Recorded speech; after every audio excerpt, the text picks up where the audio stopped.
Everyone, welcome to स्टडीनेटिक। मैं हूं पूजा मेहता और यहां पर हम पढ़ रहे हैं क्लास 11 की फाइनेंशियल अकाउंटिंग, जिसमें chapter 12 goods and service tax को मैं स्टार्ट कर रही हूं टीएस ग्रेवाल के एक्सरसाइज के सॉल्यूशंस के साथ। इसका मैं इंट्रोडक्शन पार्ट बना चुकी हूं।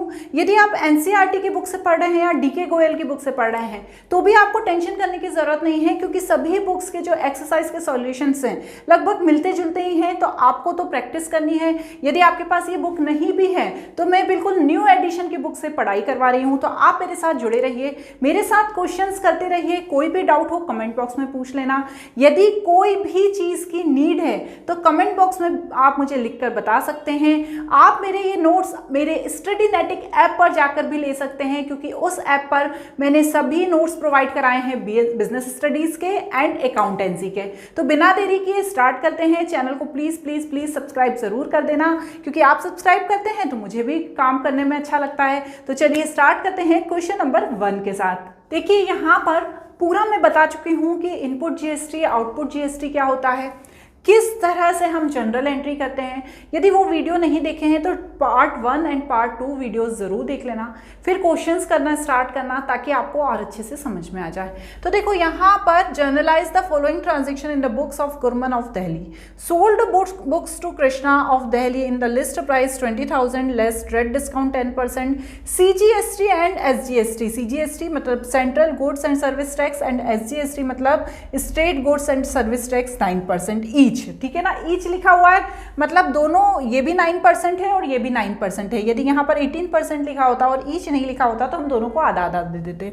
And allow cash discount 5%, paid the amount immediately. तो बच्चों देखो यहाँ पर देखते हैं, तो चलिए बच्चों अब इसकी जनरल एंट्री देखते हैं। तो यहाँ पर हमने क्या किया है, इसे सेल किया है। ठीक है ना, हमने जो गुड्स है उसे सेल किया है। तो हमारा जो गुड्स था वो कितने का था, 20,000 का था। 20,000 का था, उस पर मुझे कितना डिस्काउंट लगाना है, 10%। तो यहाँ पर ये 18,000 आ गया, क्योंकि 2,000 माइनस किया 10% का 20,000 का, तो ये 18,000 आ गया।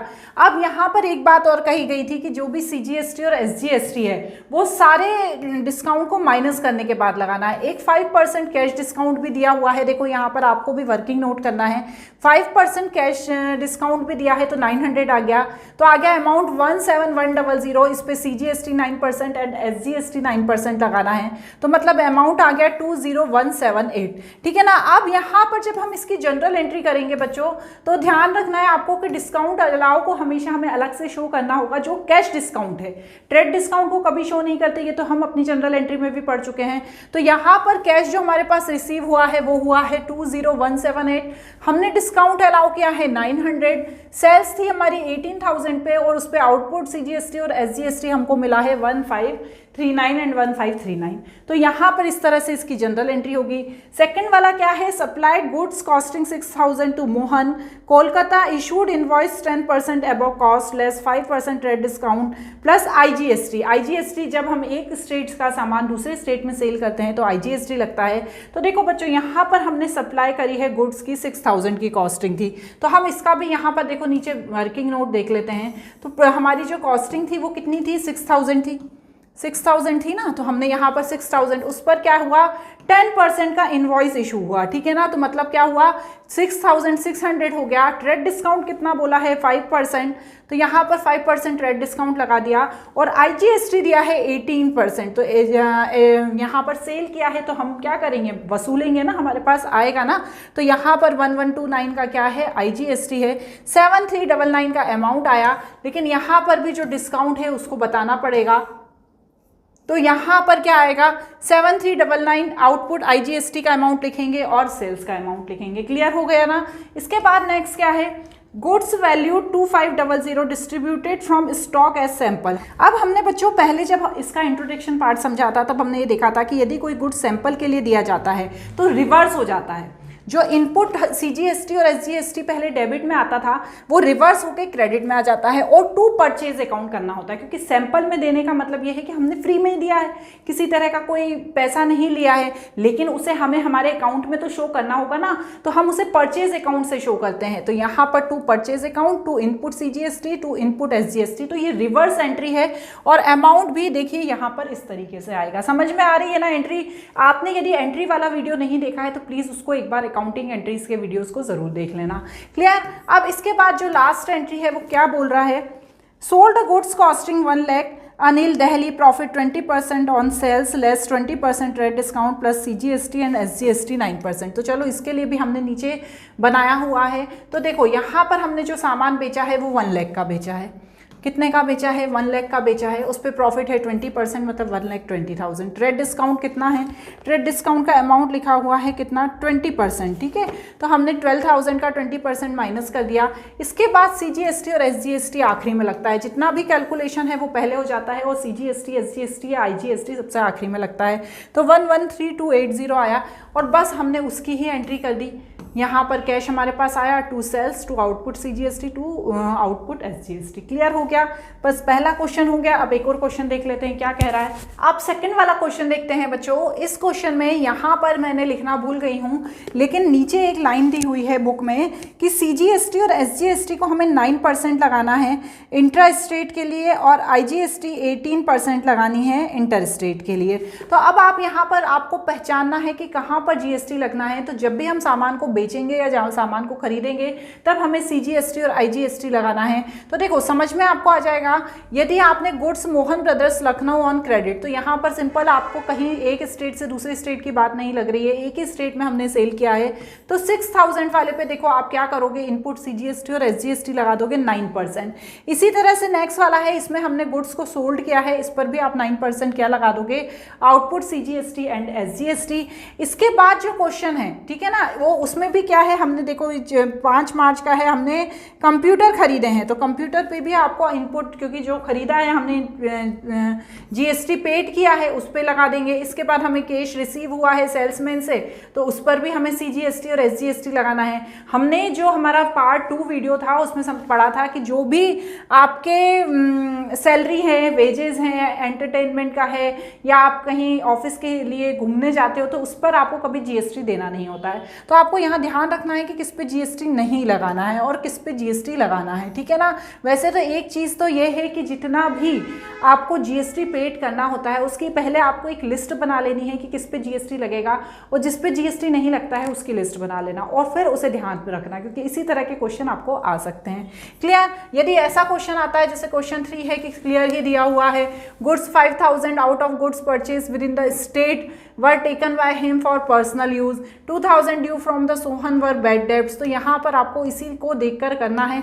देखिए यहाँ पर भी आपको नीचे क्वेश्चन में दिया हुआ है, क्या दिया हुआ है कि CGST और SGST 6% है और IGST 12% है। तो बस आप पर लगाना है, आपने पर्सनल यूज़ के लिए 5,000 रुपीज़ निकाले तो उस पर आपको क्या होगा, ड्राइंग हो गई, उस पर आपको रिवर्स वाला हो गया ये। ठीक है ना। इसमें क्या हुआ, इनपुट था जो CGST और SGST जब हम अपने पर्सनल खर्चे के लिए, सैंपल के लिए, चोरी के लिए, इन सब के लिए लगाते हैं तो जो इनपुट होता है वो रिवर्स हो जाता है। तो यहाँ रिवर्स लगाना है।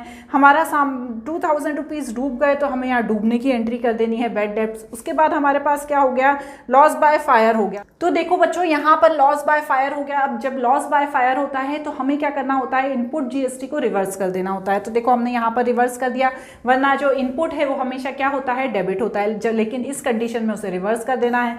इसके बाद नेक्स्ट क्या है, सोल्ड गुड्स टू अर्जुन। ठीक है ना, यही वाला है ना, IV कौन सा है, नहीं, paid 4,000 cash at the wages installation machine. तो यहाँ पर GST लगना ही नहीं है, ब्रैकेट में दिया हुआ है। इसके बाद कौन सा है, sold goods to Arjun of Delhi, list price 20,000, trade discount 10%, cash discount 5% was allowed, he paid a amount of same day available of cash discount. तो देखो बच्चों यहाँ पर देखो ध्यान रखो, हम एक बार कैलकुलेशन करके देखते हैं। यहाँ पर हमने सामान बेचा है 20,000 का, इस पर कितना डिस्काउंट है हमारा, 10%। ठीक है, कितना परसेंट है, ट्रेड डिस्काउंट 10% और कैश डिस्काउंट 5%। तो यहाँ 20,000 का 10% मतलब 2,000। तो यहाँ पर 18,000 आ गया। अब बच्चों देखो ध्यान से पढ़ो, यहाँ पर एक लाइन लिखी है, he paid amount on the same day and available cash discount. तो यहाँ पर इसने सेम डे पे करा, तो यहाँ पर बच्चों हमें 18,000 का पहले 12% IGST निकालना होगा, तो ये आ जाएगा 2160। अब यहाँ पर क्या करेंगे, हम इन्हें ऐड करके, ठीक है, इन्हें ऐड करके कैश डिस्काउंट निकालेंगे। तो चलिए करिए, 18,000 plus 2160 is equal to 20160 into 5%, तो यहाँ पर आ गया 1008, और उसमें से जो इन दोनों को जोड़ने के बाद इसे माइनस करने पे जो अमाउंट आएगा उसे कैश में डेबिट कर देंगे। अब आप बोलेंगे मैडम पहले आप तो बोल रही थी कि कैश डिस्काउंट और सारे डिस्काउंट माइनस करने के बाद ही CGST और SGST लगता है। तो बच्चों देखो यहाँ पर क्लियरली लाइन लिखी है कि sold goods to Arjun of Delhi, list price 20,000, trade discount 10% and cash discount 5%, he paid the amount same day and available of cash discount, मतलब उसने सेम डे ही पेमेंट कर दिया। तो जिस दिन पे किया है उस दिन तो उतना ही जितना उसने पे किया है उस पर उसको CGST और SGST देना ही होगा ना। यहाँ पर सोल्ड किया है तो उसी दिन उसे देना होगा। उसके बाद जब उसने दे दिया उसके बाद हमने उसे कैश डिस्काउंट दिया, तो फिर इसलिए हमने यहाँ पर ये प्रोसीजर किया है। नेक्स्ट क्या दिया हुआ है यहाँ पर देखो, receive 2000 from Ramesh whose amount is return of bad debts, तो हमें यहाँ पर क्या हुआ, बैड डेब्ट्स रिकवर्ड हो गए, तो उसे लिख दिया हमने। इसके बाद क्या लिखा है, goods costing 1000 given as a charity, तो देखो हमने जब चैरिटी दी, चैरिटी में भी क्या होती है, इनपुट GST रिवर्स हो जाती है। तो देखो यहाँ पर रिवर्स करके हमने जो चैरिटी दी है 1000 की, उस पर कितना देना रहेगा हमको, 6% CGST और SGST बोथ, ठीक है। इसके बाद क्या है, नेक्स्ट क्या है, receive 9750 from Ramesh is full settlement of इस अकाउंट 10,000, मतलब क्या हुआ, यहाँ पर हमने डिस्काउंट अलाउ कर दिया 250 का, सिंपल एंट्री है, और यहाँ पर रेंट का है 4000, तो सिंपल एंट्री है। तो बच्चों आज हमने यहाँ पर 3 क्वेश्चंस करे। यदि मेरा पढ़ाना समझ में आ रहा है तो आप प्लीज़ मुझे बताइएगा, यदि नहीं आ रहा है तो वो भी बताइएगा, मैं उसमें सुधार करने की कोशिश करूँगी। आज के लिए इतना ही, बाय बाय।